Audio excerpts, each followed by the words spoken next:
we're talking like grabbing, pulling, biting. Ooh, love it. All that shit. I need this right now. Tingles.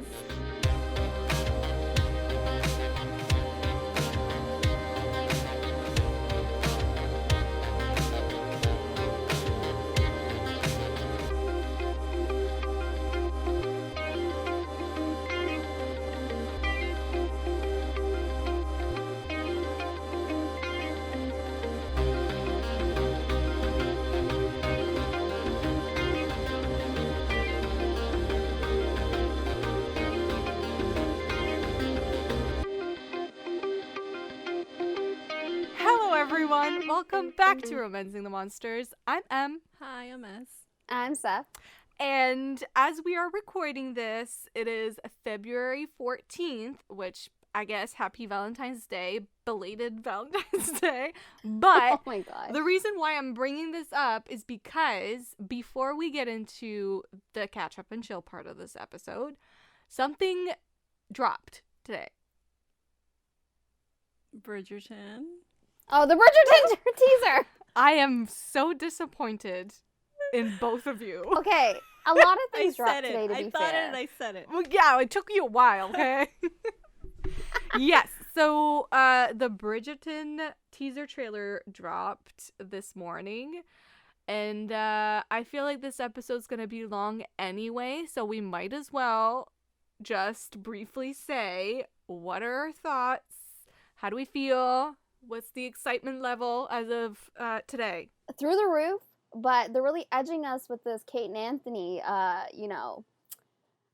depiction on screen. Mm-hmm. But I love it. I can't wait. I'm so excited. Yeah, same. Just screaming. All day screaming. That was a really good teaser.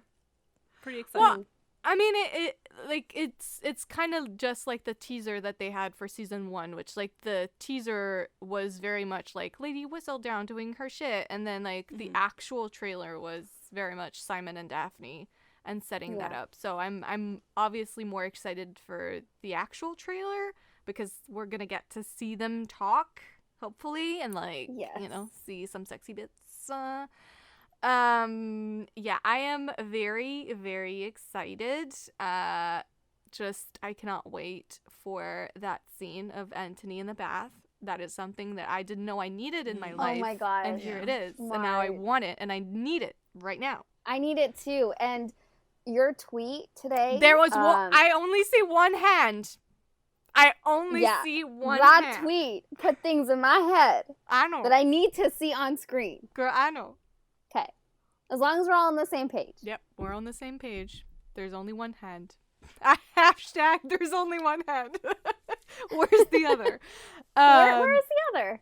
Yeah, so that was a standout to me. And then obviously that like 5-second clip where he's already looking at her and she turns around to look at him and realizes he's looking at her and then she turns around real quick. And I'm like, girl. Yeah. That is attention that I need in my life. And that like millisecond clip of like their faces really close together. Incoming I just kiss. know they're gonna serve me like the hot smut, like the spice. Yeah. That, like, whew. Yeah. I'm just ready for it. I need it. I hope they get like a, maybe by the time this comes out we will have it, but like a pretty cover, like the Simon and Daphne one, you know? Of like them in like a romantic position type thing, because that's probably my one thing with the poster. I do like the poster because it's very much like, you know, you have Aubrey Hall in the background and you have the mallet and you have the bee, you know, they're kind of hinting at everything you could possibly want if you're a fan and you know the story. But on the cover they're very much like not giving me lovers. They're giving me like enemies. They're not giving me lovers on that cover. So I need like the counterpart to this where they are, you know, in that like romantic. Do you think that might be a cover though? That poster or no? Well, I mean, the movie tie-in, you mean? Like I'm hoping for like a movie tie-in.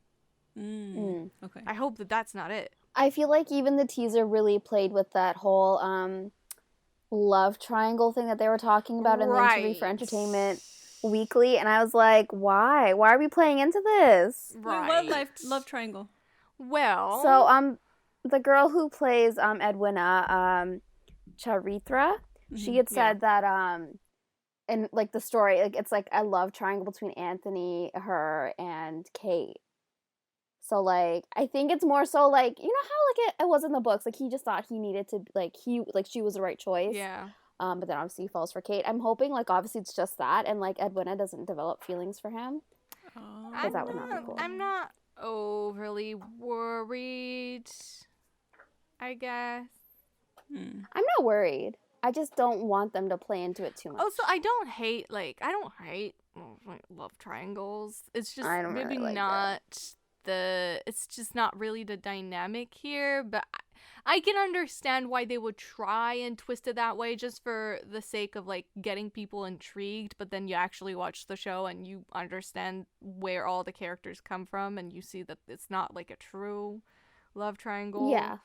Yeah. Because the point of the point of Anthony going after Edwina is because he knows he'll never fall in love with her. So your love triangle falls apart right there, you know? Yeah, but, that's true. Anyways, all right. So glad we covered that. I literally cannot wait for March 25th. Yeah, I'm gonna call in sick at work. It's planned. I'm not going to work. Ain't nobody calling me. Ain't nobody asking about me. We're not recording. We're not recording. Like, well, I mean, the 26th though. Right. All right. So speaking of shows, today, what we have for you, which I mean, first of all, we have not recorded it in ages, eons. Yeah. So we're a little rusty, not gonna lie. And also that also means that it's been a hot minute since we've last recorded a catch up and chill. So the lists might be a little inflated, just because it's been a while. I don't know about you guys. My list is a little long. No, I would say mine's. I think I stuck. I can't speak. Okay, Miss Responsible. Whatever. How's your list? Oh my gosh. I have 3 big main ones, and then I have 3 honorable mentions. Yeah, I think I have 3 big ones and then 2 honorable mentions. Really? Wow, you guys, I'm impressed, guys. I kind of forgot that honorable mentions were a thing, though, I have to say. Or we won't say honorable mentions. I'll just Well, I have my move it list, and then I have my monster fucker list. That's the thing I'm doing now, I guess. All right, okay. All right. Anyways, so catch up and chill. If you're new here and you don't know what that means, basically each of us has a list of books, movies, TV shows, comics, it doesn't matter, things that we love or are loving at the moment that we want to share with you because we think you might like them too. So essentially it's like a big ol' dump of recommendations for you. So sit back, relax, enjoy. These can run a little long sometimes, so hopefully you have something to do in the meantime. But yeah. So I'm going to take one for the team, and I'm going to start this week because I feel like I never start. I always get out of starting. So I'm going to do it. So, all right. First books. Oops. Oh my gosh. Always cheating the system here. Excuse me. First books on my list are books that I've mentioned before on the podcast. I do not remember. Oh, it was the Crescent City episode. So it is Feather and Celestial by Olivia Wildenstein. I believe that's how you say that. So this is a series of 3 books, so I should say it's a trilogy. Each book is about different characters, but there's a twist to that, and I can't spoil anything.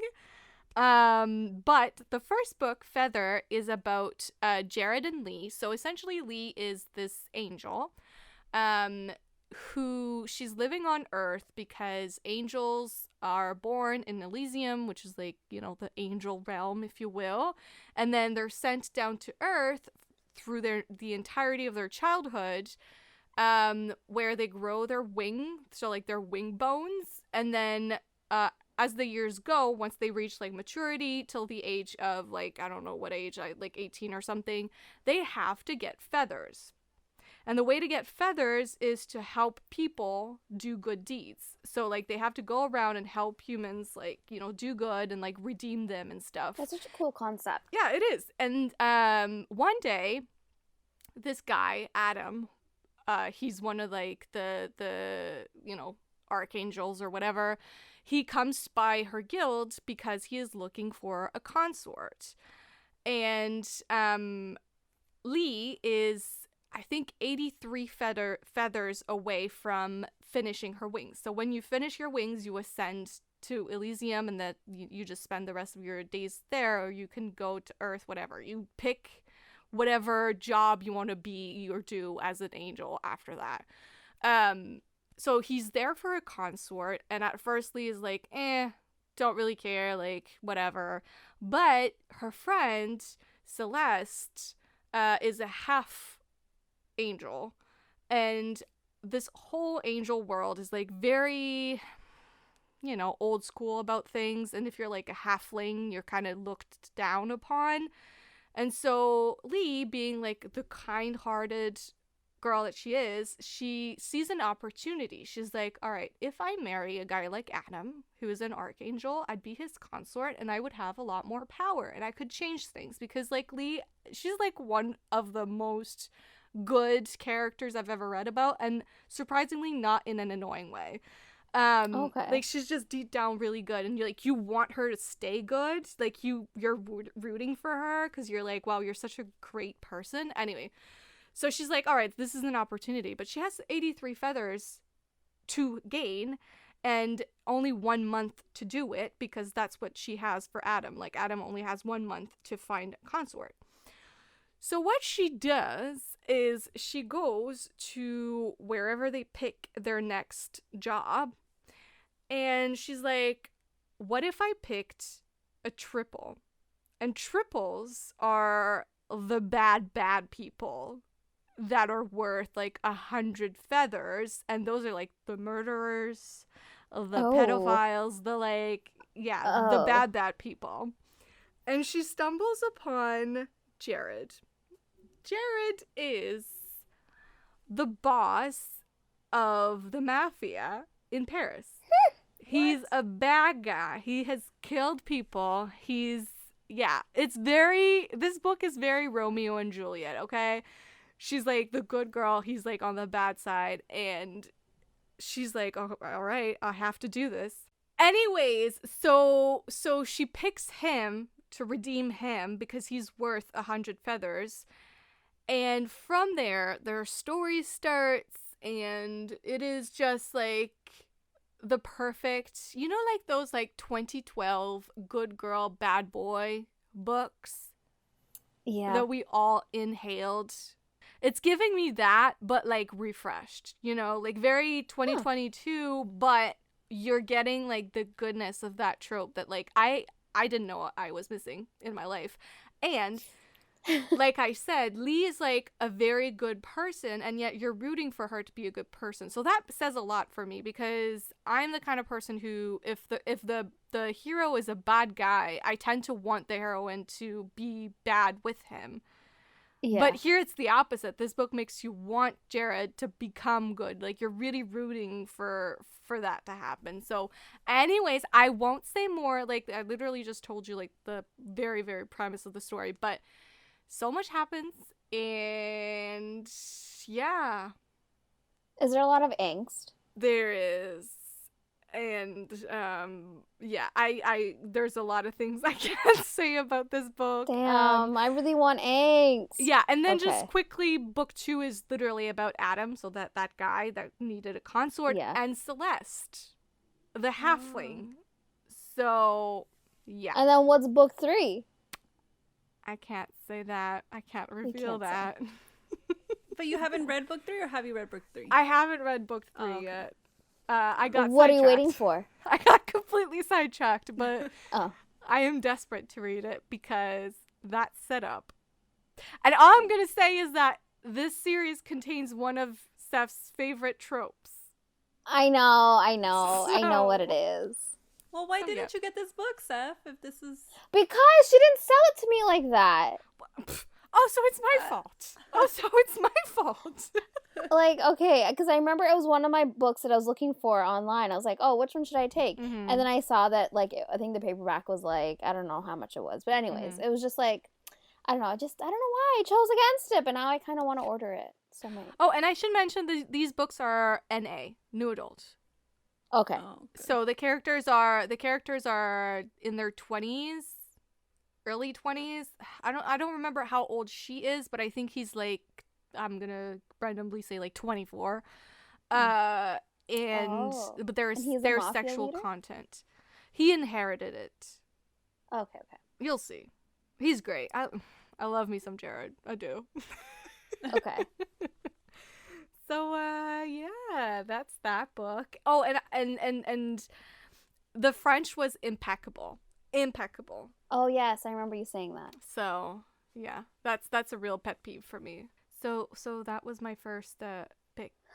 Well then, I'll go next. Okay. I'll go from one great person to another. Oh. I don't even know how to make this segue. Don't. Anyways, it's a movie. Don't make the segue, just like fall into it. As you always do. Anyways, so this is a movie. It's called Redeeming Love, and it's based off a book by Francine Rivers. Mm-hmm. And damn, this movie was so good. It had me bawling my eyes out. It had my heart clenching in like pain. It served me the angst. It served me the romance. It served me like redemption. Like it just gave me everything that I could have ever wanted in a movie.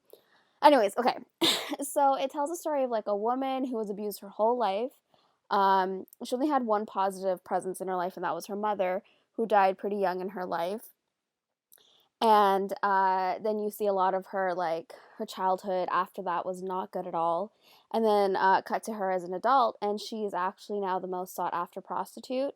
And the story kicks off with, not kicks off with, but it starts, I guess, progressing when she meets Michael, who, so this movie also has religion in it, so if that's a trigger for you, then I would suggest maybe stay away from it. But he is like, he had asked God to show him a sign to like, I don't know, to have someone that he can share this life with. And then he takes it, like seeing her as the sign from God. And he pays for her time and doesn't want sex from her at all. And he tells her right off the bat, like, we're going to get married, but it's going to be your choice, but just, you're going to be my wife. And yeah, Okay, he doesn't demand sir. sex. He doesn't demand sex because he knows it has no value for her. And he obviously wouldn't do that because he wants to win her love. And so it's like the story is more so like her learning to recognize kindness and recognize love, and she doesn't understand any of it because she's never grown up with it and she doesn't know what it looks like. And so it's basically, it's just like, yeah, her story and also like his story as well. And it was really hard to watch at times, I'm not gonna lie. Like I said, she's a woman who suffered through a lot, like since she was a child.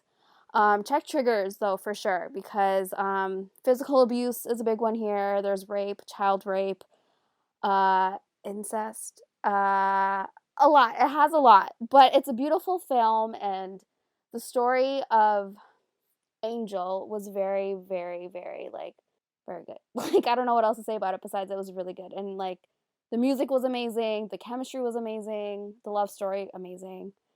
Yeah, it was just a beautiful film.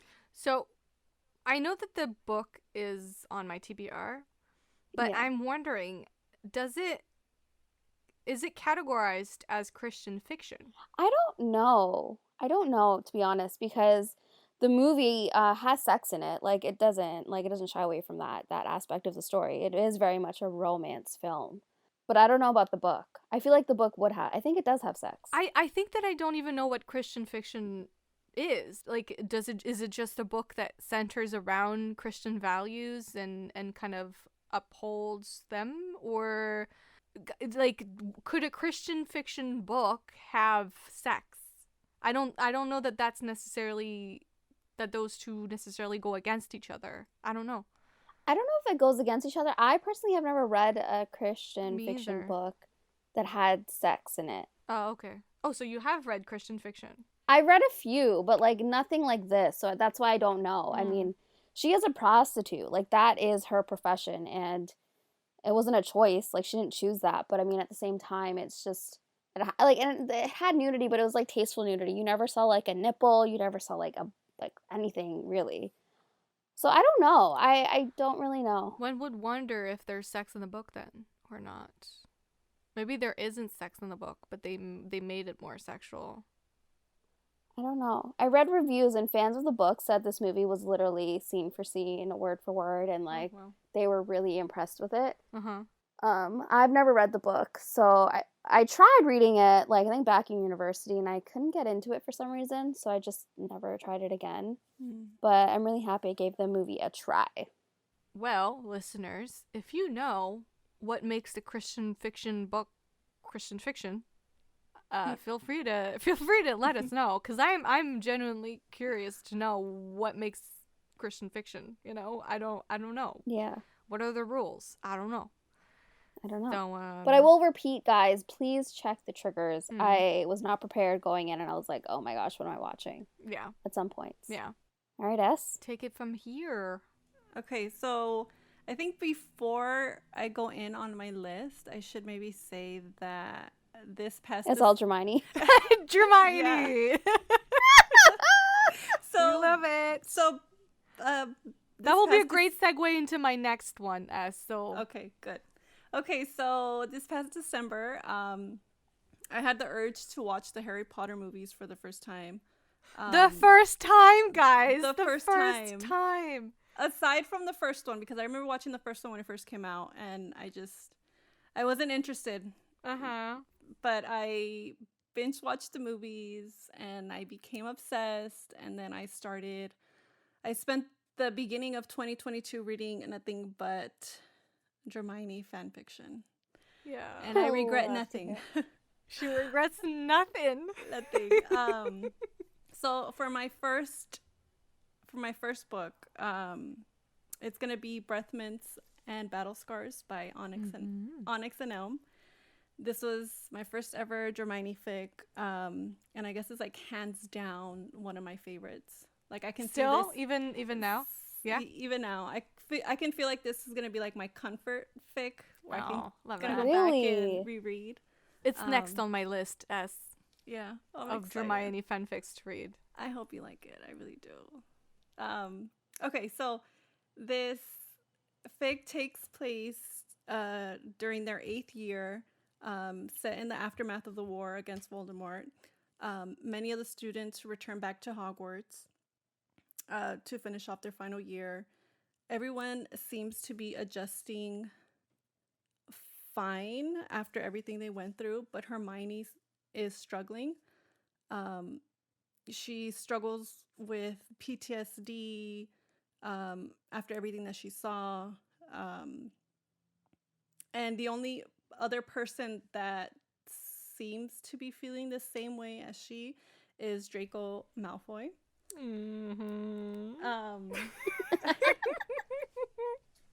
So, in regards to Draco, those that supported Voldemort during the war were sent back to Hogwarts to finish off their year, but they were sent back to Hogwarts in order to avoid being arrested and sent off to Azkaban. So all of those students are placed under a rehabilitation program where they have to write journal entries, and they have to be sent in. If they miss an entry, they'll get arrested and sent to Azkaban. So you see Draco throughout. You see the journal entries that he writes throughout the story, and you get to see like what he's going through, what's going through his mind. And you just see those journal entries, like you see him progress and like open up. Do they get smutty? The journal entries, no, but the story is. Marge, other people would be reading them. I know, I'm just wondering, okay? No, he's very troubled. He's very mean. He's very I don't know, very troubled. She said he was into neck holding. He has all these fics that I've read, like Draco has a thing for, I don't know why they write him like that, but he has a thing for Hermione's neck, either kissing it, grabbing it, and I don't know. So I wonder if it's because of his hands. I think like collectively we've just agreed that he has really nice hands. Yeah. Like whenever they're drawn. Plus he wears rings, which makes them even hotter. And then he's got that like Death Eater tattoo. So I just feel like everything's pointing towards nice hands, which just I guess equates choking. To choking. I don't know. Okay. And all that. Yeah. It makes sense. It does. So it starts off where Hermione is always looking for solitude. And whenever she's off and alone, somehow Draco's always around. So one night, she ends up drinking... okay, let me rewind. One night, her Gryffindor roommates, they end up having a party. And they end up drinking spiked butterbeer with... it's called... Verita serum. I don't know. It's spiked with something where they want to play truth or dare, and that serum makes them speak the truth. Yeah. Have to say the truth, yeah. So she drinks that, and she realizes that it's spiked, so she ends up going to the library where she runs into Draco. And they end up talking, and she shares the beer with him, and he takes a sip, and one thing leads to another. They end up kissing. And things get a little steamy, and then like they break apart, and like they realize, they kissed, and that's not something that they're supposed to do.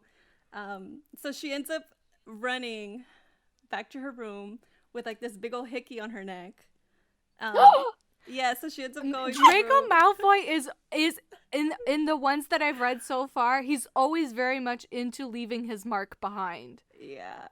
Yes. Like biting and leaving little hickeys behind for all to see. We love to see it. I love it. We do. So she ends up running off. She goes to her room. She falls asleep. She wakes up, and like everybody notices that she has a hickey, and they're questioning her. And she like starts blushing, and she doesn't know what to do, so she covers it. And she spends that whole weekend just thinking back to what happened in the library. Monday comes, and she corners Draco. And she's wanting to make sure that he doesn't kiss and tell. And he kind of feels offended, like I wouldn't do that. But of course you would think that I would do that, right? So, I mean, yeah. So she confronts him, and she's having this conversation, but she ends up stealing his journal. And... she steals the journal. Hermione. Yeah. And not realizing that he can get in trouble for that. Not realizing that he can go to Azkaban for not sending in his journal entries. So she gets a journal and she starts going through it, and she starts like reading through everything, trying to figure out like what to do with the journal. She hides it underneath her pillow. Is he gonna be mad thinking she did it on purpose to get him sent? So wait, hold on. He does. So she nodded. You guys didn't see, but she nodded. She hides the journal, and she goes to class, and she's like freaking out, like, okay, he has to figure out already that I have the journal. But he shows up to class like nothing's going on, and one of her roommates comes and gives her the journal. She's like, oh, that house elf was cleaning our rooms and noticed that you left behind your journal, and I brought it for you. And like, oh my god, and like Draco's like right behind her, fucking staring daggers at her. So she's like freaking the fuck out. She grabs a journal, she hides it, and she fucking, as soon as the class ends, she leaves, and she's running down the hall, and Draco is chasing her, and she's freaking out, and she's trying to take her wand out of her pocket, but she doesn't make it where and then he shows up, he grabs her, and he grabs her like by the neck and like pushes her against the wall, and he starts choking her a little bit, and we're going to hell. He starts going in on her, thinking that, like, you stupid, he calls her a cunt a couple of times. You stupid cunt, like, mud blood. Fine. That's fine. we're okay. Okay with he just starts that. going in on her, and then like other people come, they intervene and stuff, and like that kind of like starts their relationship of like passion and like hate and hatred, enemies to lovers. There's a lot of hate sex in this. It's love toxic. hate sex. It's a toxic Draco. We love toxic Draco. We do. We love toxic men in fiction. But more on that later. Besides that, I mean, it's a beautiful story. It deals with, you know, their trauma and like trying to figure out like they help each other out through their trauma in a very toxic way. But it's a really good story, and I love the fact that Hermione ends up becoming friends with the Slytherins. Oh, and then she helps them out in like a really big way, which I won't say anything of because you guys gotta read it. But it's a really good story, and like I said, next on my list, because it's shorter, and by shorter I mean like it's 700 pages instead of a fucking 1,000. Yeah. Well, that sounds amazing. I am definitely in my phase of life where I just want messy ass fucking chaotic relationships in my fiction. That's what I'm looking for. Like romance that's messy and nasty and toxic and this is perfect for you. So, yeah. Excited for that. Well, actually, was, you know, like she said, has been reading Dramione fan fiction for the entire year so far. And she kind of got me hooked, okay? She kind of dragged me down with her in this Dramione phase that we all are having. Sorry, not sorry. So, yeah, I mean, don't be sorry. And I started this, I finished this fanfic called The Auction by Lovespitka 8, I think that's what that would be. Yeah. And let me tell you about The Auction, okay? So, The Auction is, The Auction takes place after the battle at Hogwarts. Voldemort won. So the bad people won, and everyone that was, most people that were left from, you know, the good side amongst the students were taken in as, I guess you would say, prisoners, and, you know, with the intent of being sold at this auction for that the, you know, the Voldemort's people can then buy these people as sex slaves, essentially. And Hermione is one of the ones that gets captured, and she wakes up in this like establishment place, whatever, and they go through these like horrifying tests, and all the girls are together and everyone's scared and nobody knows what's going on, and Pansy, who is a Slytherin and friends to Draco, is there, and she tells them, we are at an auction, like we're gonna get auctioned off and we're gonna become like these people's sex slaves, and like the girls there don't want to believe her because they're like, what are you talking about? But she is right, and essentially the auction happens, which this is like a couple chapters into this, so like, you know, this fanfic is 1,282 pages long, so you know there's a lot that happens here. But you actually, once you get to the actual auction, after, you know, a bunch of stuff happening before then, Draco Malfoy is there, and he buys Hermione as his slave, and Hermione is like, you know, obviously she starts off thinking that he wants her as, you know, an actual sex slave, but perhaps things may be more complicated than they seem. Who knows? And from there, just so much happens in this, like, I cannot even tell you, but I will say that this fic has literally every trope. You know, like the episode we just put out where it was like are bite-sized, where we said like all the tropes that we want, but there's not enough books out there in that trope. I would say most of those tropes are in this fanfic. So even the you know, having sex to save your life, most definitely that one. Or at least something very, you know, similar to that. Very, like, that I would consider as part of that trope. Yes. And I was levitating in my chair because I was like, this is my shit. This is the trope that I love. How is it here?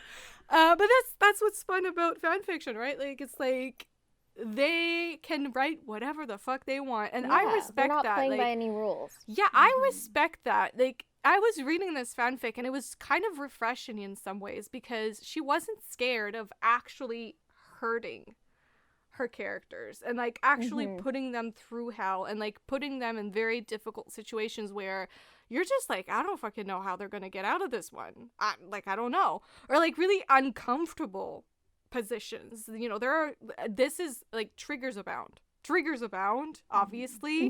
This is a very dark world where people are called to do very dark things to each other, or, you know, to endure very dark things.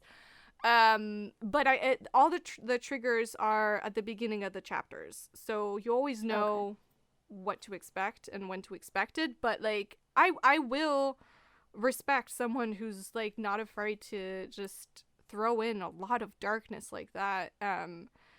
Yeah, it was an adventure. It was. I felt a little drained by the end. I was like, oh my god, okay. But it is something, it's a story that I will not forget for a very long time. Like, this one stayed with me. Like, I'm still thinking about it, so. Really?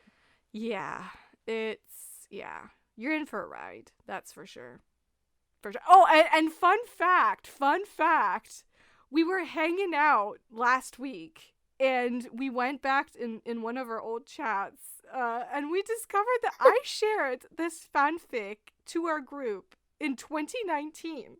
I was like, oh, this sounds good. And now, in 2022, I started reading it, not knowing that I ever knew about it and that I wanted to read it prior to this day. So that was a weird coincidence, but I kind of love it. So it took you a long time to start it. It did. Yeah, but I was meant to read it. I was meant to read it, and now was the time. You know, before in 2019 was not the moment. Now is the moment. No. True. 2022, baby. 2022 so far, I have to say, has been amazing. As far as my reading, like, I'm just genuinely really in a happy place. So, yeah. That's good. That's great. Chaotic, messy, nasty was what I needed in my life. So my God. I started the auction and I'm like 6 chapters in. So so far it's good. Anyways. That's all I'll say. Oh God. Yeah. Oh, also, if you want some Daddy Malfoy stuff, as in like Lucius Malfoy being a daddy, there you go. I mean, maybe it's just me. Maybe it's just me because he's an older man. No, he's pretty. Yeah, like he has. You know, he has it. Have you found any fics with Daddy Malfoy? I found one fic by Lovesbitcat. Actually, she has a fic with him and Narcissa. Is that Narcissa? Their love story, like arranged marriage and like yeah, she's got something, but I mean, I don't know. Listen, Lucius Malfoy, who knew? Hot, a daddy, a real daddy. So anyway, yeah. I saw these pictures like early back, like someone like de-aged some of his photos, like him as Lucius Malfoy, and he is so hot. Like even like aged Lucius Malfoy, hot. But like, damn, if I can find the pictures, I'll show them to you. But anyways. Thanks. I mean, I will go looking for Daddy Malfoy, though. I did find a Daddy Malfoy fic, but that's with Draco being a daddy.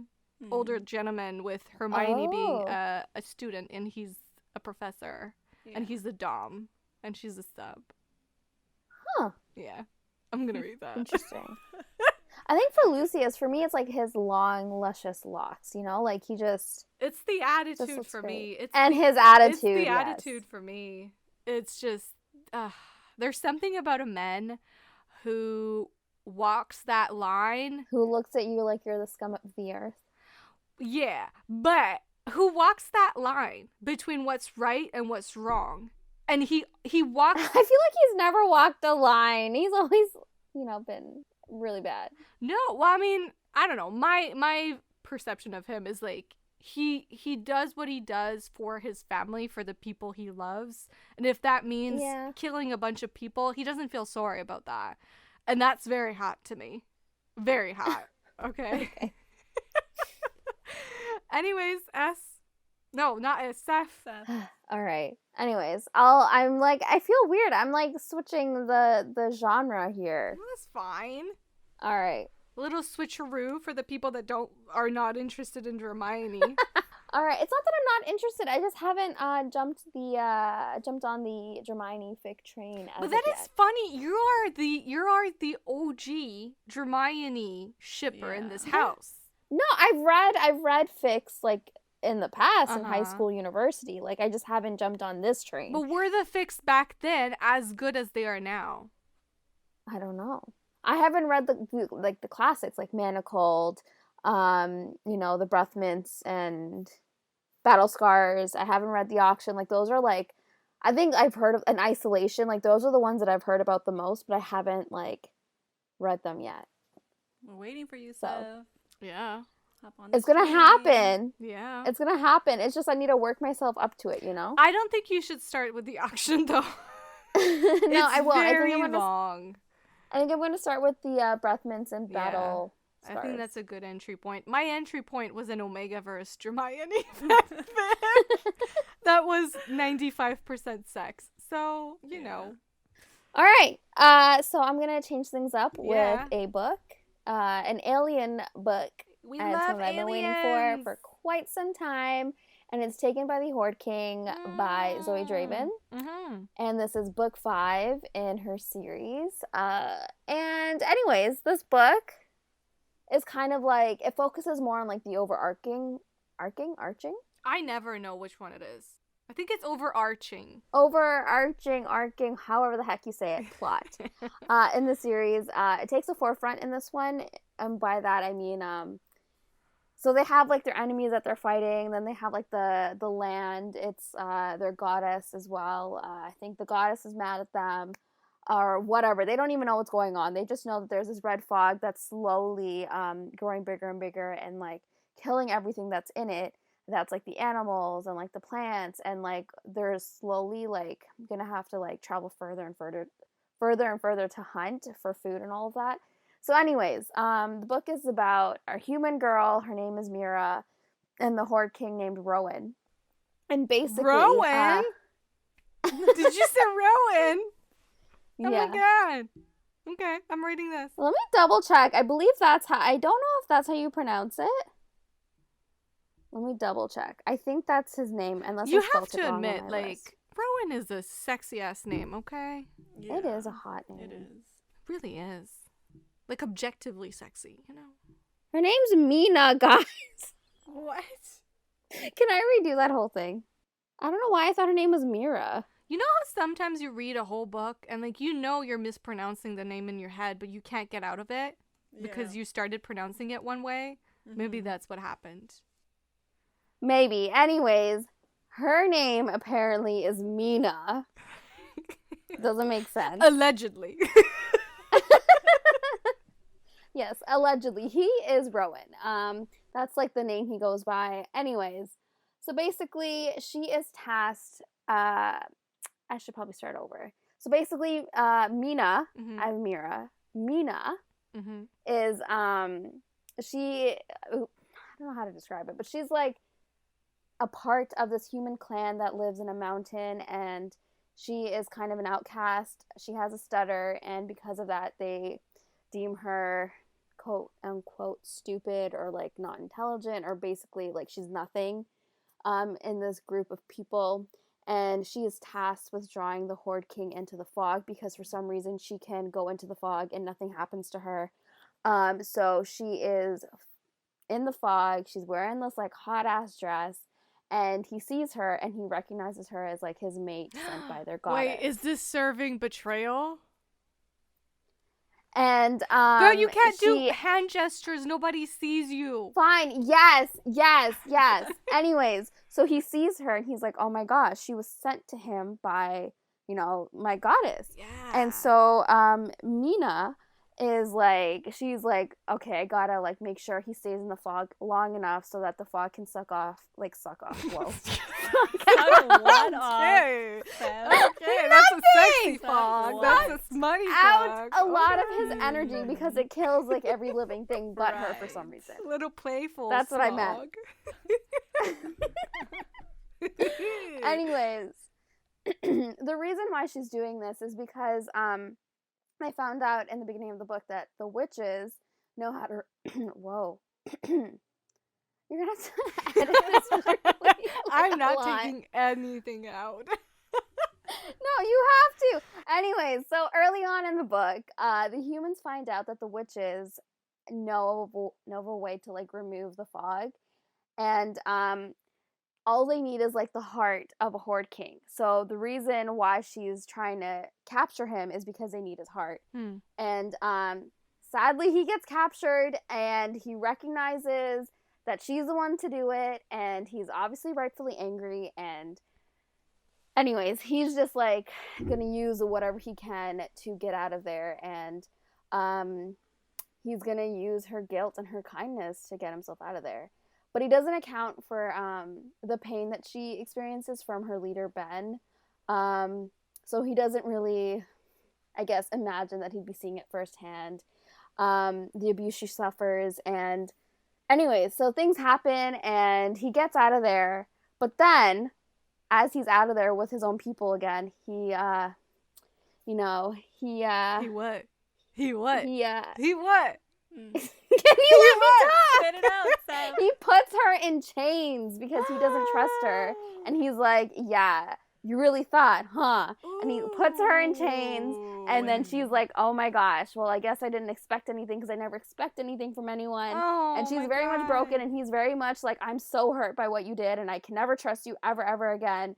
And like things happen, and anyways, there's angst, there's like soulmates, of course. And yeah, I just loved it. And like, I just loved their growth as like a couple, but also like apart. Like her growth as a character, her finding herself was really amazing to read about. And like, yeah, I think it was a really, really good addition to this amazing series. You guys, if you've been here for any amount of time, Seff has been trying to sell you on this series since the very beginning, including the episode that never aired. So you should read this series. Like, if she hasn't convinced you yet, I think there's something wrong with you, because these books have everything you could want. Agreed. And I'm talking to both of you. I've read one. You've read one. To be fair, you've read one. But I plan on reading the others. I want to read it too. You had me at sucking off, so I mean, there is like sucking off in the series, and there's tails. Tail plate. Sadly, this is one of my gripes with this series. The tails don't come into play sexually. What a disappointment. What is the point? It's more like another limb. Like, they can grab things with it. Like, it's more so like he pulls her closer type of thing. But like, there's no like. But that is not a use reason of tail sexually. Sadly. Zoe Draven? Is that her name? Yeah. Zoe Draven. Yeah. Tail play. Come on. Come on. You gave these men a tail. Use it. Anyways. Agreed. Yeah, so that's a series I definitely need to get to and like continue on with, because every single book after book 2, the way you described them, wow. Yeah. They just serve every single trope, and they're all different. Like, they feel different. You know, like, she's not rehashing the same story over and over again. Yeah. Which we appreciate. So for my next read on my list is another Dramione fic. I know, shocker. Gasps. Get used to this for the next couple months. Yeah. Don't be be shocked if all of the following catch up and chill is gonna be nothing but Dramione fics. That's okay. Don't be I'm shocked. down with that. You've been warned. So my next one is Manacled by Senlin Yu. Huh. It is a much thicker, much darker Dramione fanfic. It's one of the most mentally exhausting stories I have ever read. Scares me. No, and I mean that in like the most like respectful and like yeah. the most good ways possible. Yeah. I feel like being drained is a good thing. It means you were really invested. If you weren't invested, then you wouldn't feel emotionally drained. True. So this is a Handmaid's Tale inspired fic, at least for like the first 20 or so chapters. And if you read that book, or if you've seen the show, like, you know how dark it can get will get. So this is a post-war fic where Harry Potter dies and Voldemort enacts a breeding program where the surviving females of the Resistance have to act as surrogates for like the important pure blood families. Hermione spends 16 months in a sensory deprived solitary confinement. But that's like first chapter, you know. Like that's like it's not in the fic. I started Manacled. And then I was like, no, I can't do this right now. Quickly backtracked. So she's in there for 60 months, and she's finally let out to have a medical exam where these healers end up finding that part of her mind is magically protected. So she spent a long time like rearranging her memories in her mind, so people won't see what she's been through, what she's seen, and who she's talked to and stuff. So she can no longer remember or have access to her memories surrounding the war. So Voldemort believes that she's hiding secrets for the Order.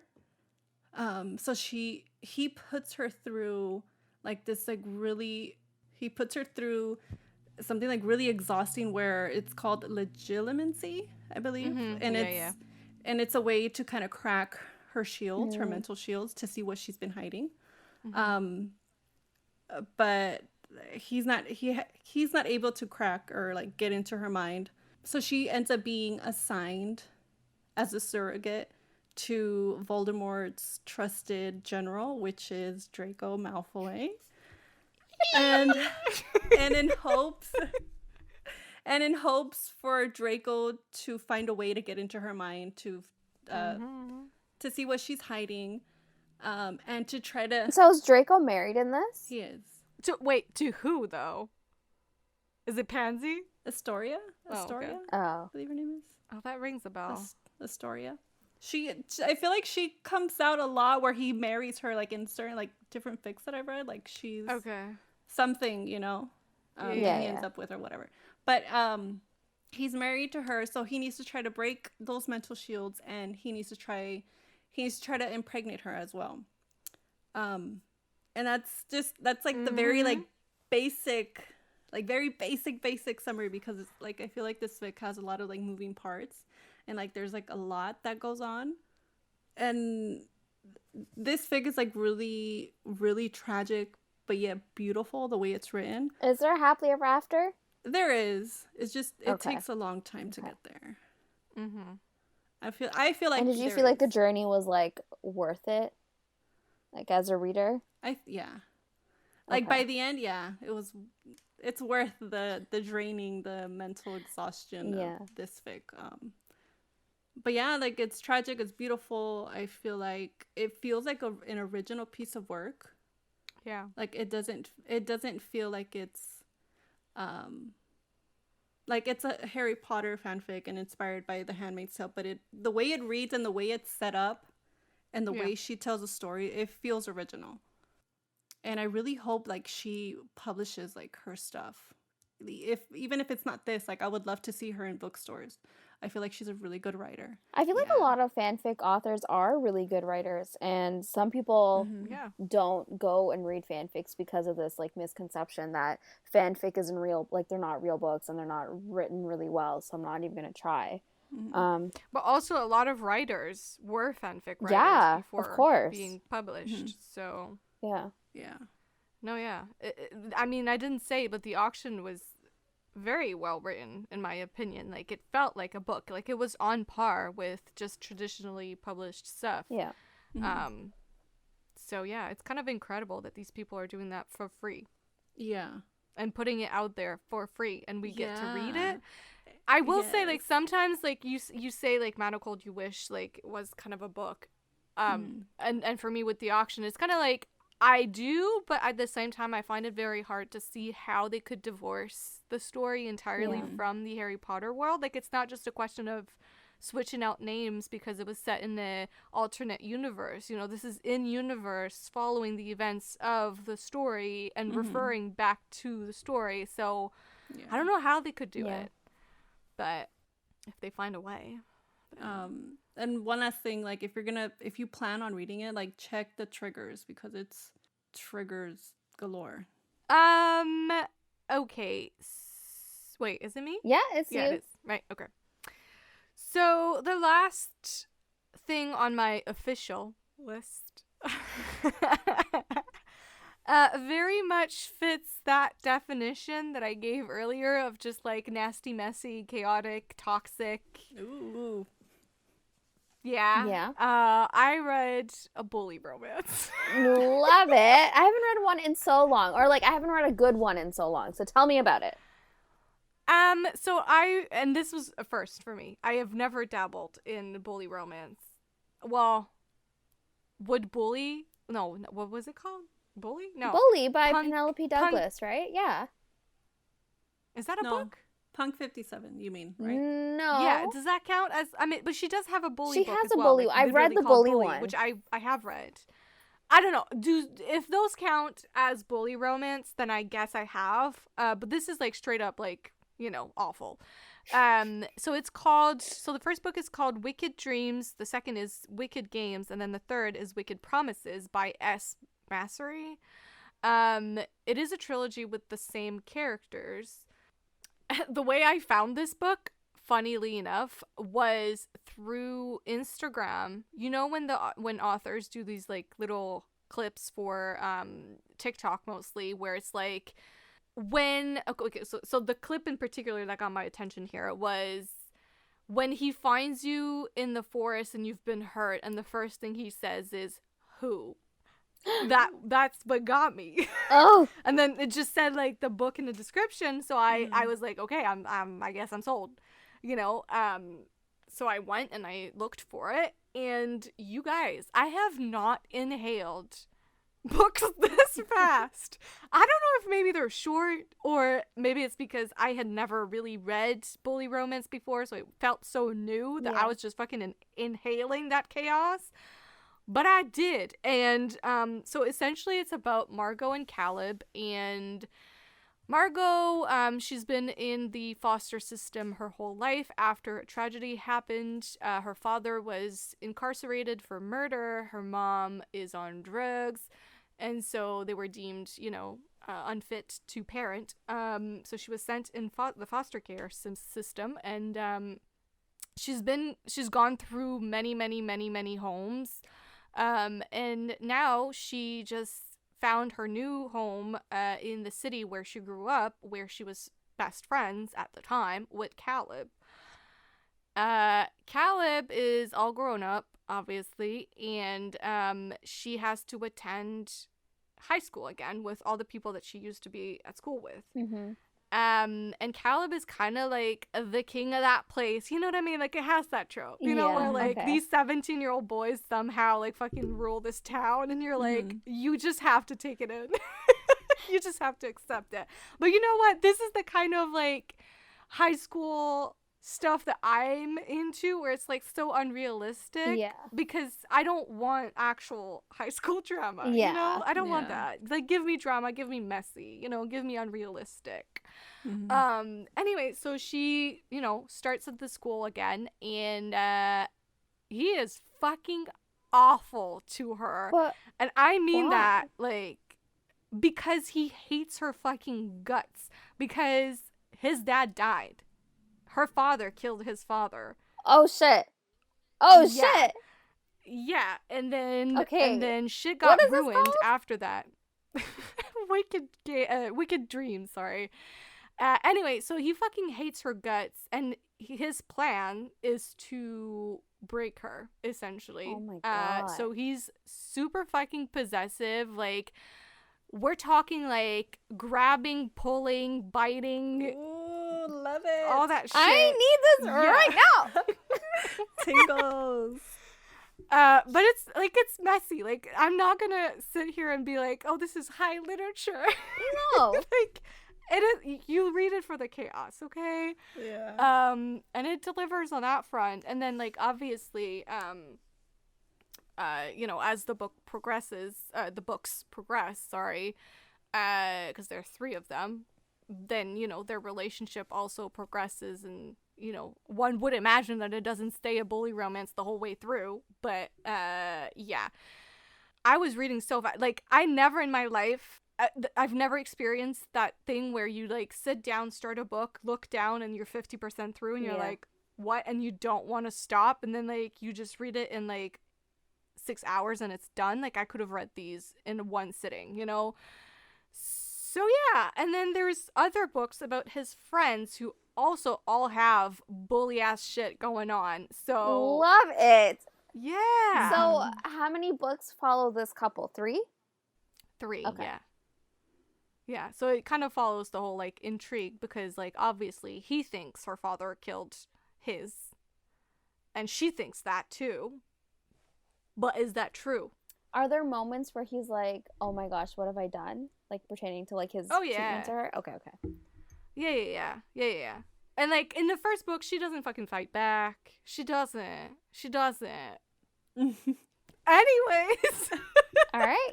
So, like, the whole, like, choking, like I said, choking, pulling, ripping, biting, sucking, being called a cunt. You got it. You got it. I'm bumping it up.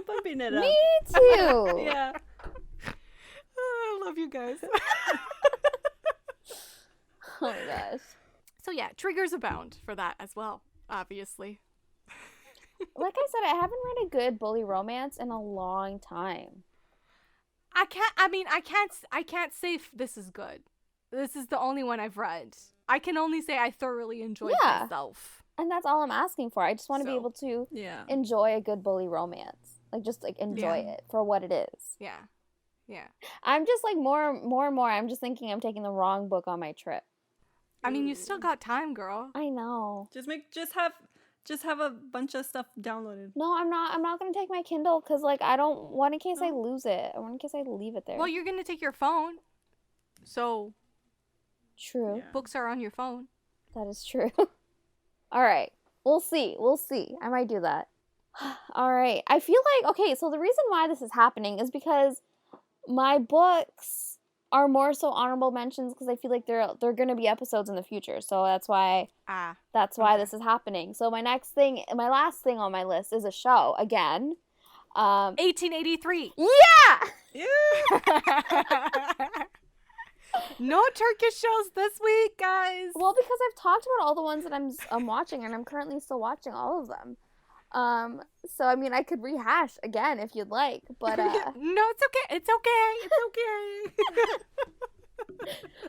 Anyway, so 1883, if you don't know, is a prequel to Yellowstone, which literally everyone's watching right now. That I know. I think you mentioned it in the last. I did mention it in our last not catch up and chill, best of 2021, I believe. Oh, was it? Okay. Yeah.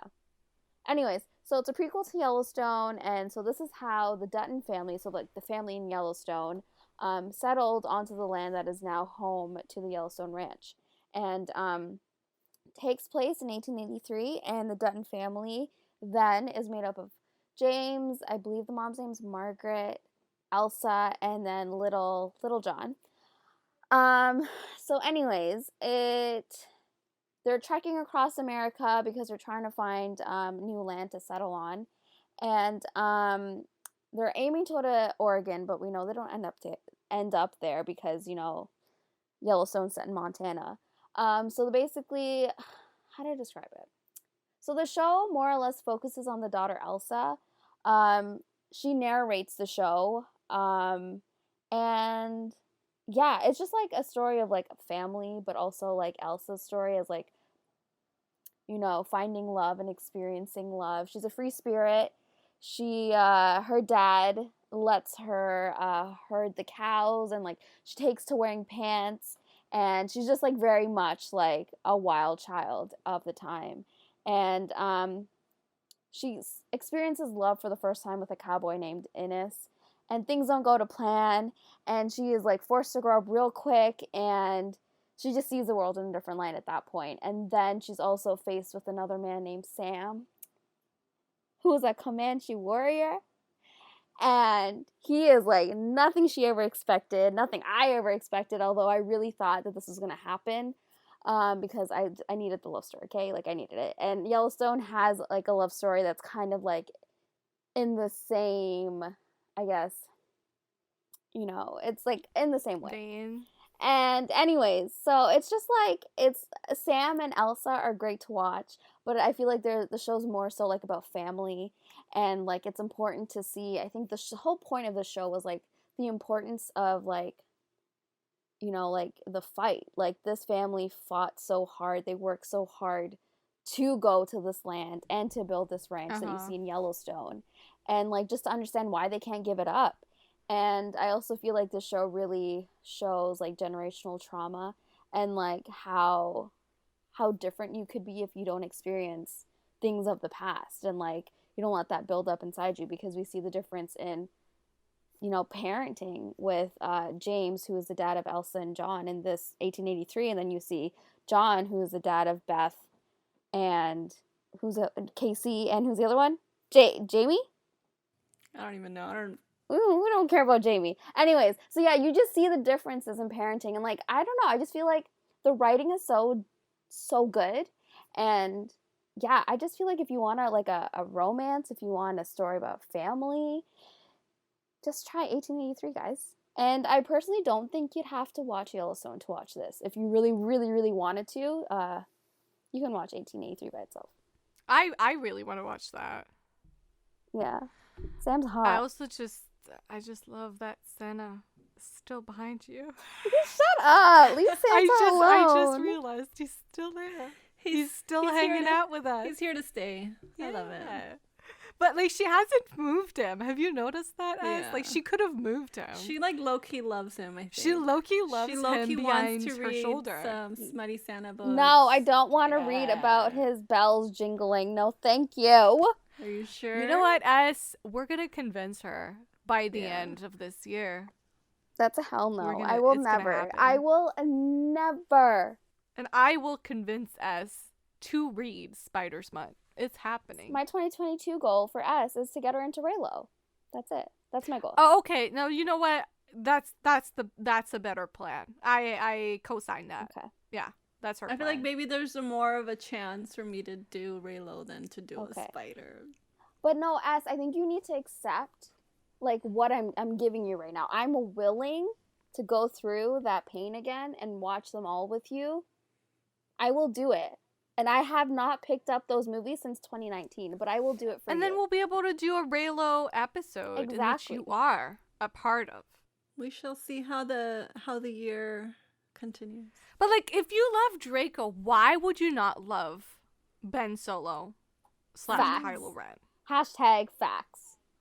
Like, the Dramione fandom and the reylo fandom have so many overlaps. Yeah. It's kind of ridiculous. Yeah. So.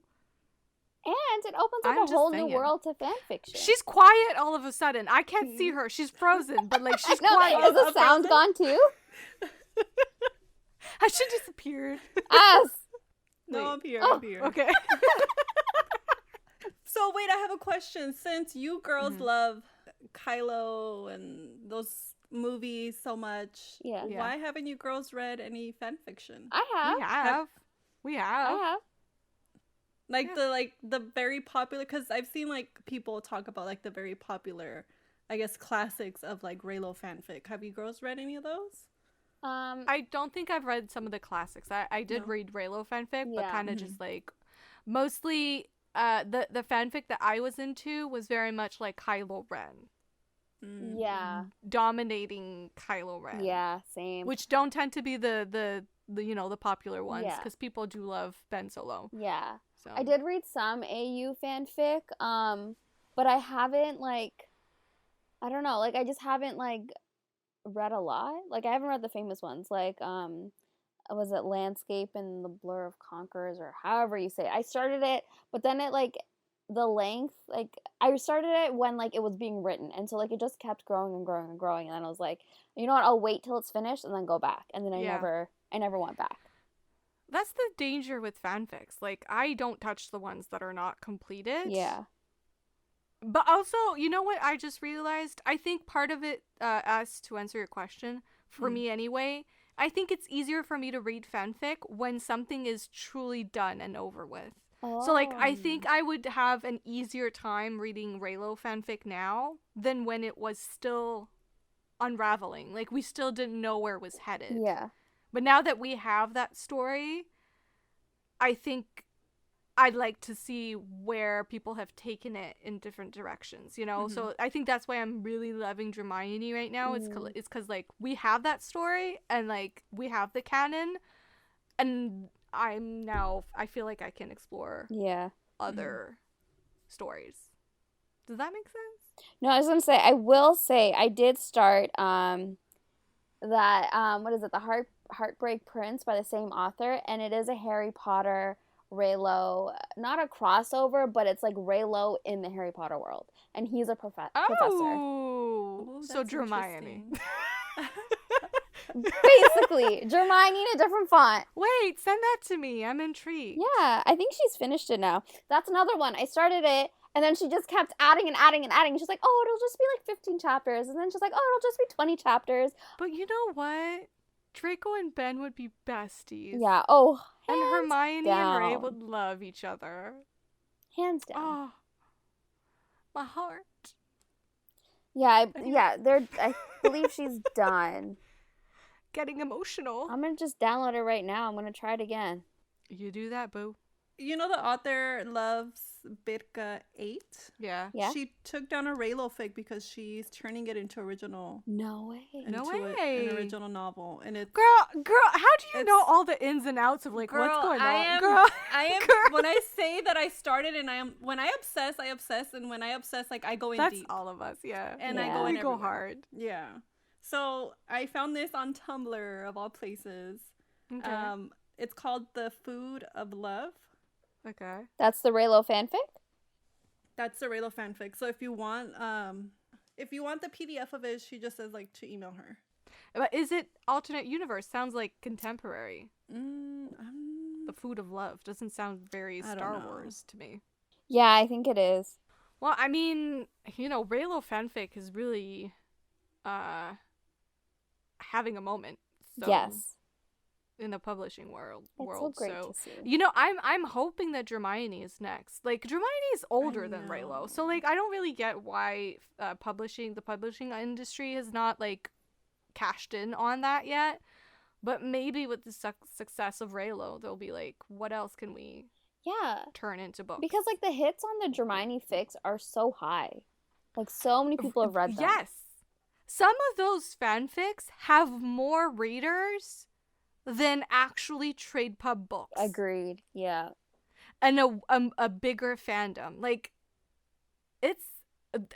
there's so much money to make in that, and like they were not touching it. Maybe because it's Harry Potter, and that's like, maybe like how you said, like it's hard to like remake into like something. Yeah, like original. I said, like divorce it from the original content. Yeah. That's true, but I'm sure there's stuff out there. Like I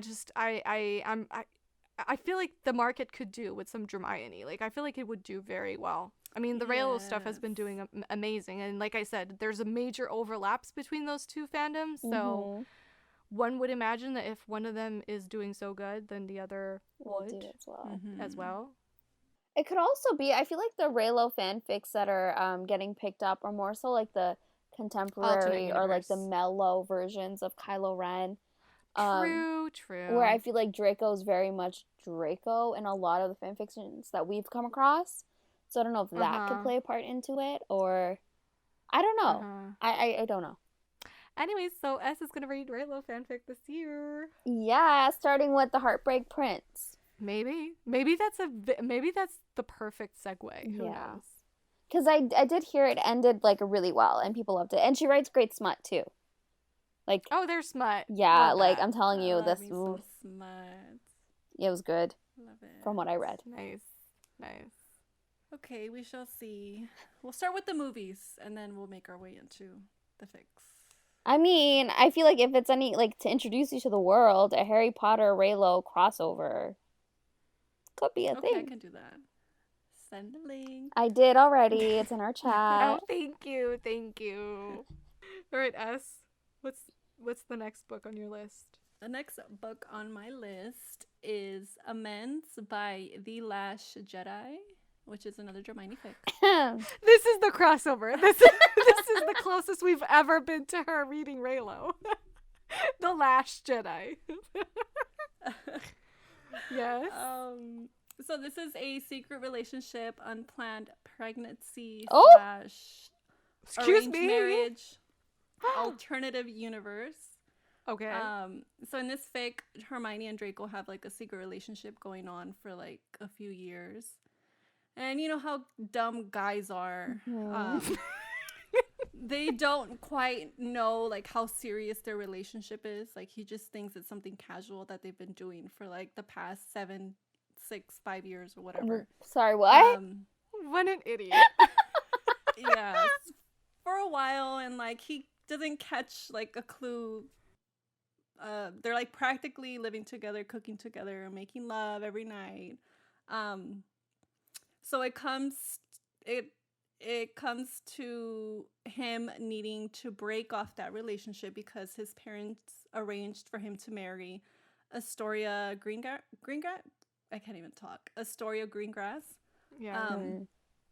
So since he thinks that the relationship isn't something that serious, that he can just go and break things off with Hermione, and she's left heartbroken and with his child, right? Yeah. Damn. Why didn't you ever tell me about this one? An asshole.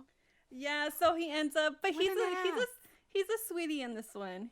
He's not as. Is he though? A sweetie can still be an ass. Okay. He's an idiot. He's an idiot sweetie. He's a sweet idiot. Is that what you're saying? He's a sweet idiot.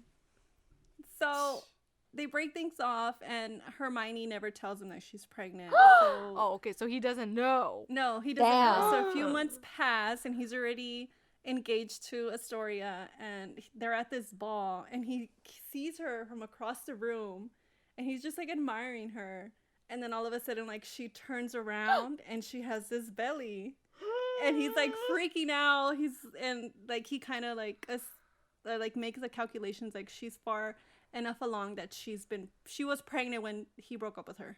Yeah. And he just spends like the rest of the fic trying to win her over again. Why the hell was this not given to me earlier, S? I don't know. You know I live for a grovel. I feel betrayed by our friendship right now. I honestly Was that even in the list that you sent her? Maybe it wasn't. Maybe it was. I don't think Explain yourself, S. I don't think I sent over any short fics. I don't think. Everything I sent over was long. This is a short one. It's like 7 chapters. Send it over now. I will. But it's really cute. It's fluffy, and like everybody gives him shit, and he just tries really hard for her. You know what's funny? I'm noticing another trope here when it comes to Draco. They always make him hella irresponsible when it comes to safe sex. He's always like forgetting the condoms, forgetting that he should be taking like a potion to not get people pregnant. Yep. Letting his girlfriend be pregnant in secret, and then realizing, whoops, I might have not done what I should have done. Why is he like that, Draco? Do you have a secret breeding kink? He's just a chaotic man. That's a question. I'd read me a breeding kink. Like, oh yeah. Story. Thank you, S. I appreciate. You're welcome. You know who hasn't made an appearance in your list in a while, S? Jessica Kane. Who? Jessica. Jessica Kane? Yeah. I literally just had the same thought. I don't know. She probably won't make an appearance until maybe next year. I'll be back. Eventually, I'll make my way back to her. She just has to write Draco. Oh my god. Yes. All right. So moving on, right?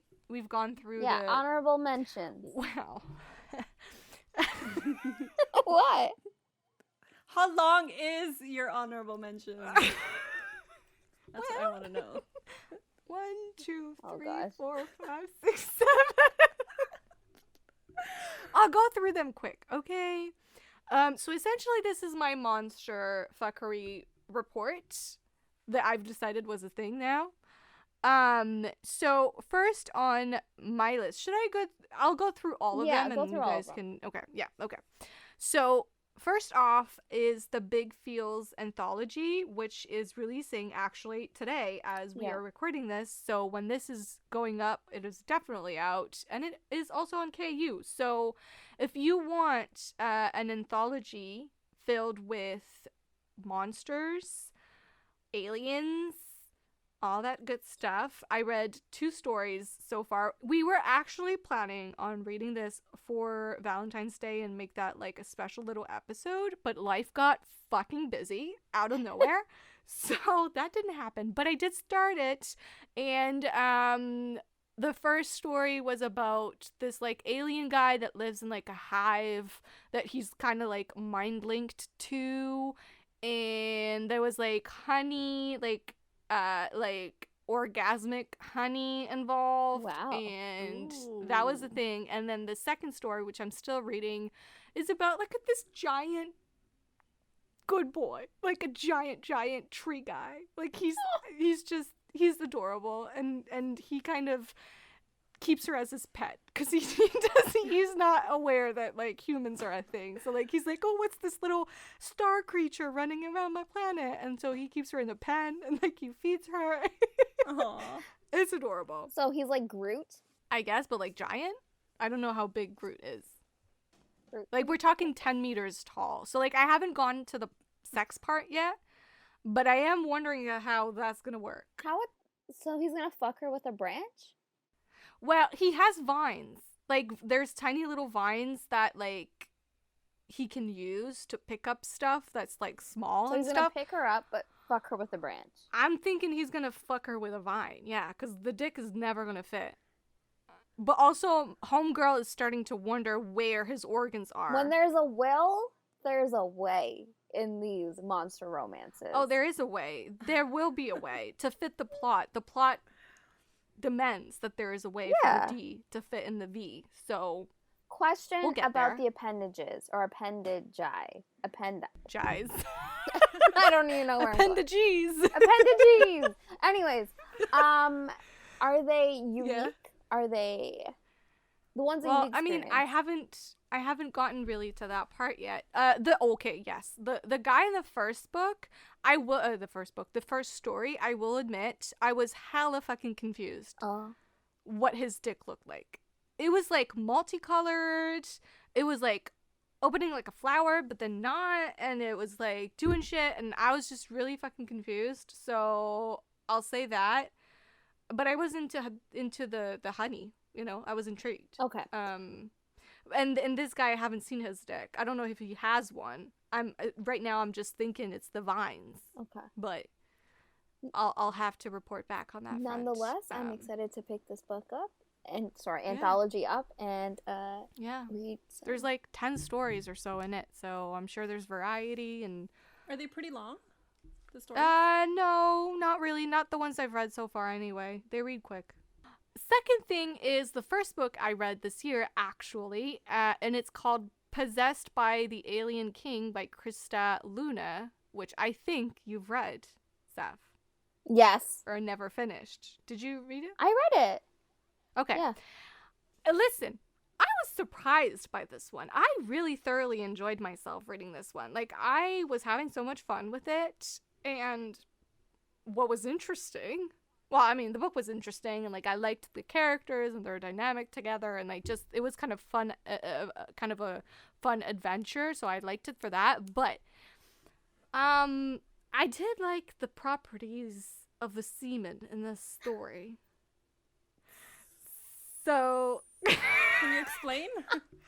So, what happens when people mate in this world, or for these aliens, is that he takes his dick, basically. He takes his dick out, and using his, like, precum, or, like, some kind of secretion for the purpose, he writes his initials, I guess, on her lower belly. Like, he creates this mark, or it's like his rune, like his mark on her lower belly, and then, like, that, like, kind of glows, and then that kind of activates, like, a kind of heat, I guess you would say. It's temporary, like, it's not as intense as it is you know, when with actual heats in books, but, like, and then yeah, basically every time he touches it, she just kind of goes into heat. Like, that's that. Yeah. That's the properties of that.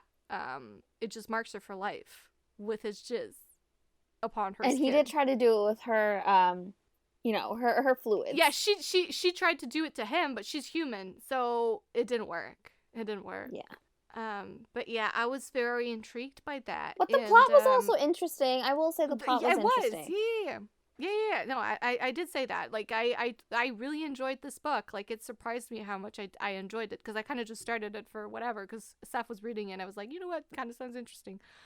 But I really enjoyed it, and I think I'll check out the next book eventually. So. The next one was about, like, his brother. Or, like, the prince or whatever, right? Yeah. So that was that, and then I read The Demon Next Door by Chase Verity.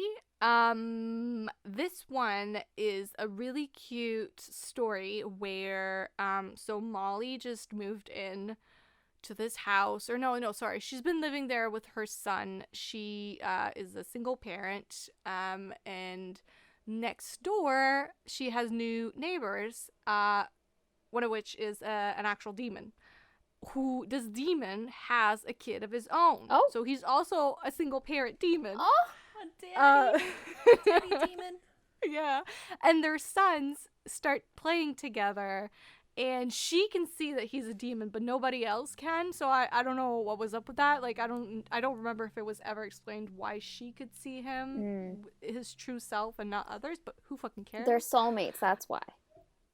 It was such an adorable story, and, like, this demon was, like, actually really fucking weird looking, and I appreciated that. But he was also, like, I loved him. I just did, okay? I don't need to justify myself. No, you don't. I loved him, okay? And that was that. So if you're looking for, like, demons, but, like, adorable, there you go. Okay. Then I read Yuri and the Yeti by Daphne Green. I read a Yeti book. I did. I went there. You did. I did. And this one is kind of like the other one. Like, it's just very adorable. Yuri, he's mountain hiking, and he falls into... No, I think he breaks his leg or something, and then he falls into the Yeti's, like, home, or the Yeti brings him to his home. Oh, so it's MM? And... Yeah, okay. And nurses him back to health, and it was just, again, really adorable, okay? Sometimes you want your monster smut to be really adorable. Yeah. Then there was Bound in Stone by Stephanie Simpson, which I've mentioned before. Yeah, this is like the other version of Atnomen, which I've mentioned before as well.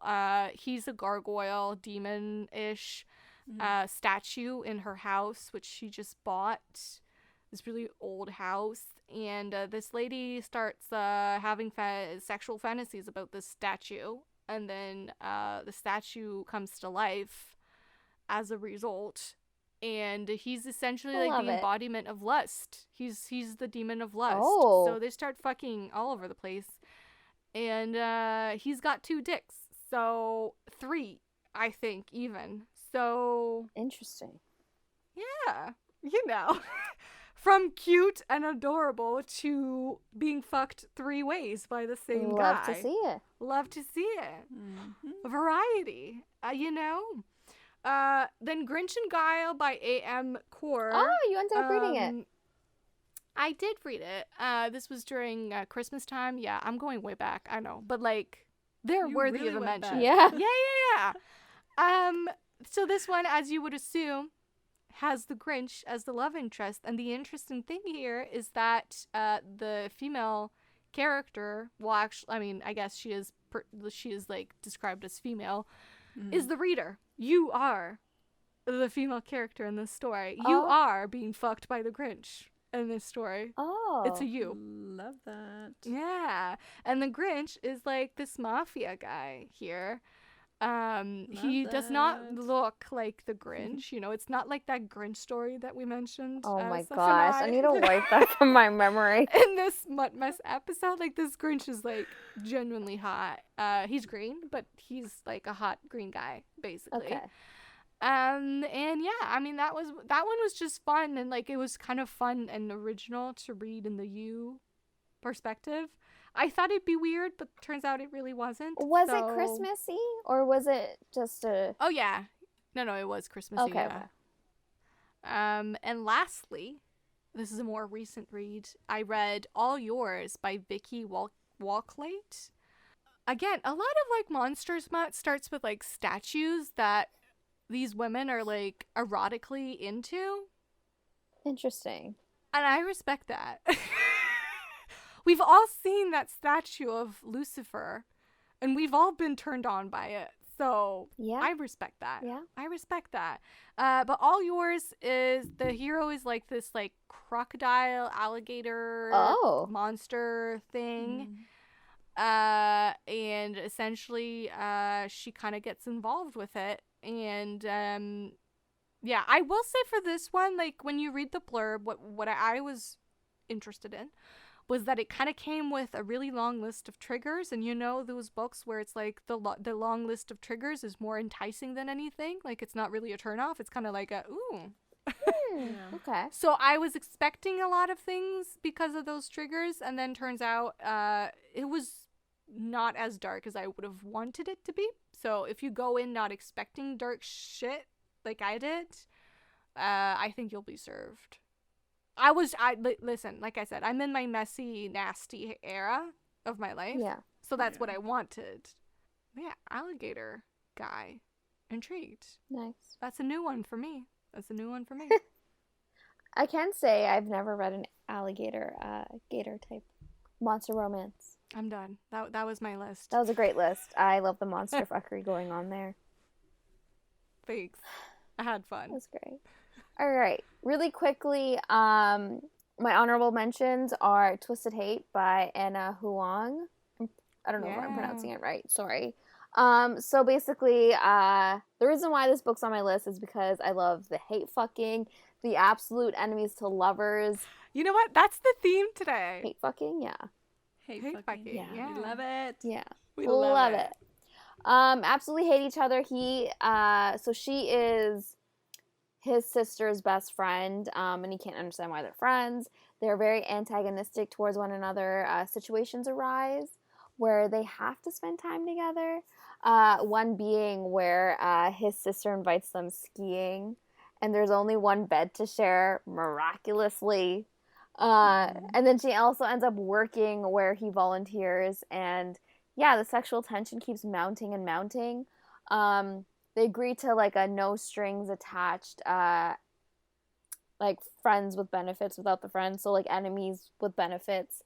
And yeah, they're not allowed to, like, you know, ask about who they're seeing, or, like, they're just, you know, no friendship, just, like, you know, hot sex, you know, ensues, and that's it. Like, they part ways. As soon as they're done, they leave. That's it.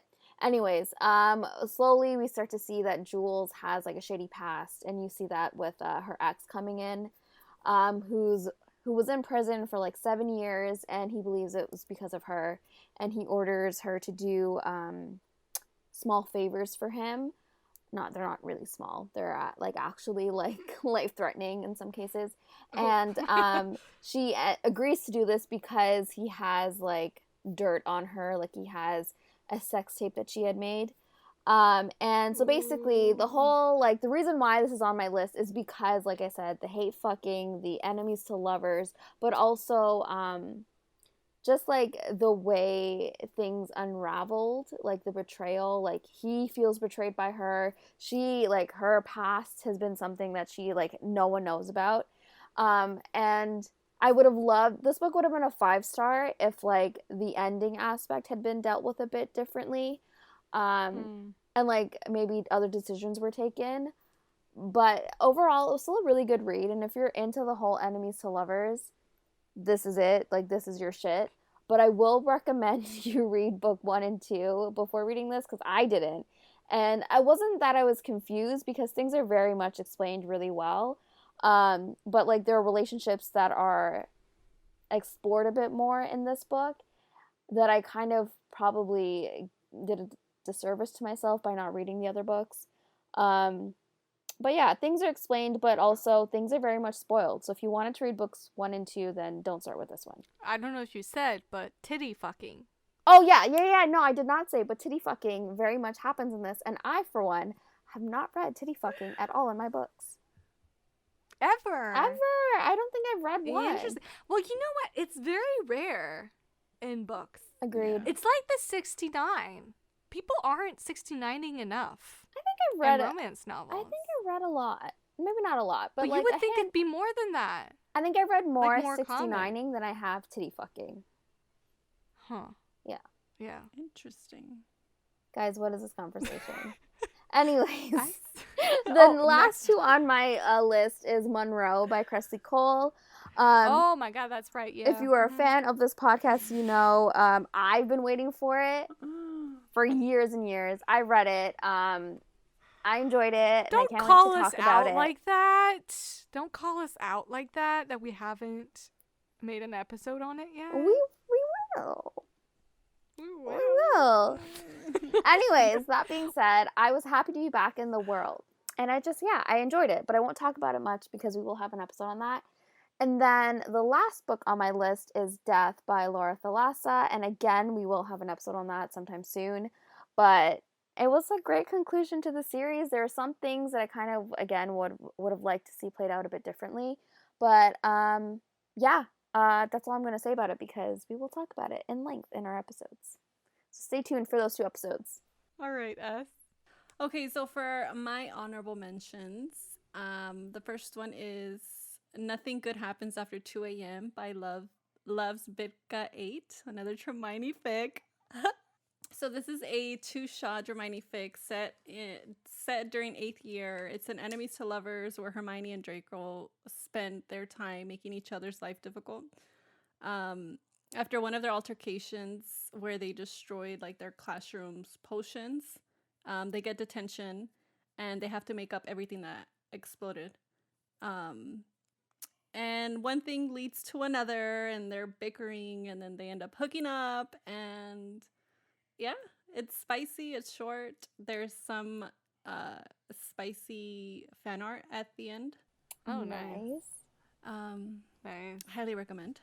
The next thing on my list is a Turkish drama. Oh my gosh! Recommended by our very own Sephra. She's mentioned it. And Seff has left the chat. She's ascended. I'm literally like on cloud 9.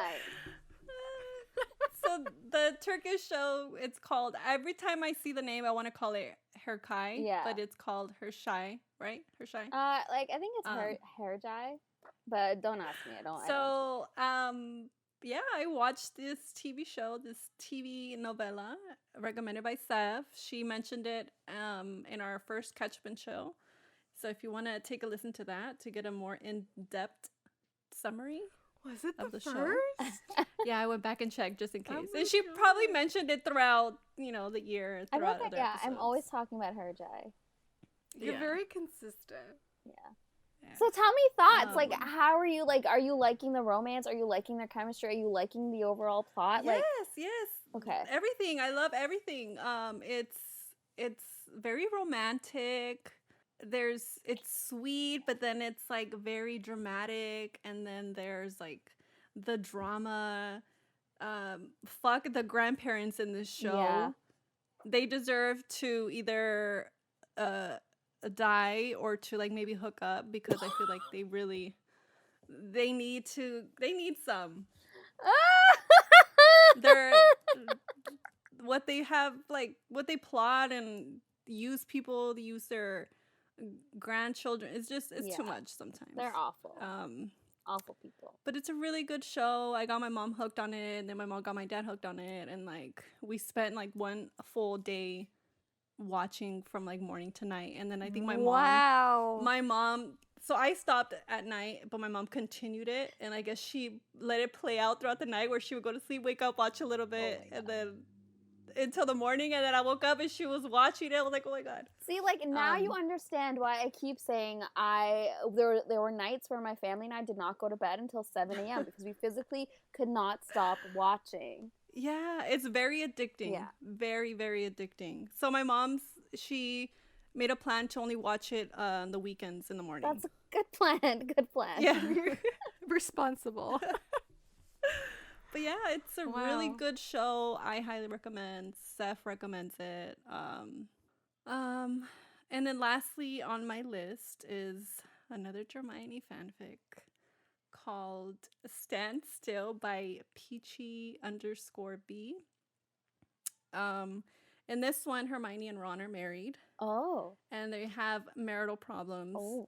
And for some reason, Ron is like obsessed with Malfoy, with Draco, for some reason, and like, Okay. in like a weird way, to the point where he gets this idea that Hermione needs to fuck Draco What? in order to like What? fix their problems for some reason. What? And they go Okay. to this like ministry work party, and Ron tells her like to go fuck Draco. So it starts off with her. She's sitting in Draco's lap while Draco is invisible, and they're doing the deed, but no one In can public. see. She's just sitting down, and like he like moves like her underwear, and like she sits down, and like yeah. How is Draco is just like, okay, I'm gonna fuck your wife? Yeah, because he has a thing Okay. for her, so he's just like, accepts it and is like, all right, then come sit on this lap, and she does, and they're getting it on, and like no What one about can Ron? see. Is he watching Ron, like a perv? He's watching her, but he can't see what's going on, but he knows what's going on, and he's mad. Why is he mad? You sent her to him. He's weird. We don't like Ron here. We don't. We don't. We actually don't. Yeah. We don't. So yeah, they're doing the deed, and then Draco like taunts her and like says like, oh, like, do you think he regrets sending you over here to fuck me and whatnot? And basically he's not gonna let her go, like, after, Right? I'm trying to envision it. So he's invisible. Like fingering, I could see how he could be invisible and finger her and nobody would know. But like, dick out, balls out. he did the disillusionment charm or whatever with his wand, so he's invisible. She's sitting down. Well, and she yeah, knows but it's she's her, but not it's- invisible. But That's my yeah, question. so I'm kind of trying to figure out the situation of it. So like he's sitting down, then he's sitting down, he's invisible, but like isn't there a gap between like him and her? Like, how is she bouncing on his dick and nobody's noticing Like, that she's bouncing on air? But there's no gap between her thighs, like her like body, and the chair. That too. She's probably like sitting. I don't think I remember if they explain like if she's sitting down like by a table. Maybe that's why they can't really see how she's sitting down. Oh. she's not bouncing, like she's like moving like very, like it's very subtle, and he's not touching her at all. Like she wants to bounce, but she can't bounce, and he's just kind of like taunting her. I'll send y'all the link so you guys can get a better picture. Send the link. So she ends up leaving Ron, and she goes home with Draco, and that's the end of her marriage. Damn. That fixes their marital problems. Yeah. I love it. And yeah, that's it for my list. You did it to yourself, Ron. You Yeah. did it to yourself. Yeah. All right. I love that. I actually do. Is that all? Yeah, that's it. Okay. So this was a very long episode, though I did warn you. So Yeah. you can't complain. But hopefully it was filled with recs for you that you can then go and read yourself. I know for a fact that I have now a lot of things that I want to go read. So, you know. By the way, everything, as always, is listed below in the description. So if you missed the title or the author or whatever, all the lists are there for you.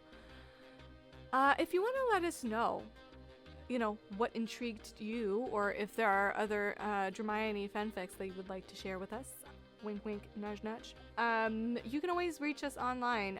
We are on Twitter at the RTM Pod, also on Instagram at Romancing the Monsters Podcast. Also, Gmail is romancingthemonsterspodcast@gmail.com, and TikTok is Romancing the Monsters Pod. Did I forget? Oh, YouTube. YouTube is just search for the name of our podcast and you should be able to find us. Mhm. If you're looking for me specifically, I'm on both Twitter and Instagram at Foes and Lovers. And you can find me as on both Twitter and Instagram at But This Book. And you can find me, Seff, on both Instagram and Twitter at PostWoes. And also, please feel free to subscribe to our podcast on Apple Podcast, right? As well as literally all of them. Spotify, Podbean. Yeah, we're on name it. we're on all of them. So please feel free to subscribe and also leave a review if you'd like on both Apple Podcasts as well as Spotify. And there you go. Hope you enjoyed, guys. We'll see you next week. Bye.